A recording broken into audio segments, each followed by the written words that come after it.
ನೀವೇನಾದರೂ ಮಲ್ನಾಡ್ಗೆ ಟ್ರೆಕ್ಕಿಂಗ್ ಹೋಗೋ ಪ್ಲ್ಯಾನ್ ಮಾಡ್ಕೊಂಡಿದ್ರೆ ಈ ಸ್ಪಾಟ್ಗಿಂತ ಉತ್ತಮ ಸ್ಥಳ ಇನ್ನೊಂದಿಲ್ಲ. ಹಚ್ಚ ಹಸಿರ ಸಾಲಿನ ನಡುವೆ ಮುತ್ತಿಕ್ಕಲು ಮಂಜಿನ ಹನಿ, ತಣ್ಣನೆ ಬೀಸುವ ಗಾಳಿ ನಡುವೆ ಟ್ರೆಕ್ಕಿಂಗ್ ಮಾಡೋ ಮಜಾನೇ ಬೇರೆ. ಇಂತಹ ಅದ್ಭುತ ಹಸಿರು ಗಿರಿಯ ಸಾಲುಗಳು ಕಂಡುಬರೋದು ಚಿಕ್ಕಮಗಳೂರು ಜಿಲ್ಲೆಯ ಪಶ್ಚಿಮ ಘಟ್ಟಕ್ಕೆ ಸೇರಿದ ಚಾರ್ಮಡಿ ಸಾಲಿನಲ್ಲಿ. ಇದುವೇ ಮಲೆನಾಡಿನ ಶಿಶಿಲ ಬೆಟ್ಟ. ನೋಡಲು ಎತ್ತಿನ ಭುಜದ ಆಕಾರದಲ್ಲಿ ಇರುವುದರಿಂದ ಈ ಬೆಟ್ಟಕ್ಕೆ ಎತ್ತಿನ ಭುಜ ಅಂತಲೇ ಕರೀತಾರೆ.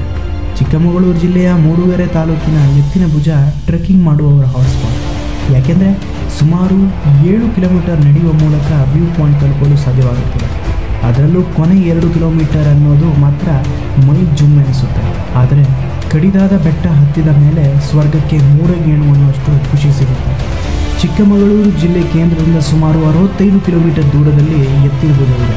ಮೂಡುಗೆರೆಯಿಂದ ಇಲ್ಲಿಗೆ ದೂರ ಇರೋದು ಕೇವಲ 25 ಕಿಲೋಮೀಟರ್ ಮಾತ್ರ. ಬೆಂಗಳೂರಿನಿಂದ ಬರುವವರು ಬೆಂಗಳೂರು ಮೂಡುಗೆರೆ ಹೈವೇ ಮುಖಾಂತರವೇ ಬರಬಹುದು. ಒಟ್ಟಿನಲ್ಲಿ ಪ್ರವಾಸಿಗರ ಹಾಟ್ಸ್ಪಾಟ್ ಆಗಿರುವ ಎತ್ತಿನ ಭುಜ ಅದ್ಭುತ ಪ್ರಕೃತಿ ಸೌಂದರ್ಯವನ್ನು ಹೊಂದಿದೆ. ಎಂಥವರನ್ನೂ ಈ ಸೌಂದರ್ಯ ಮಂತ್ರಮುಗ್ಧರನ್ನಾಗಿಸುತ್ತದೆ.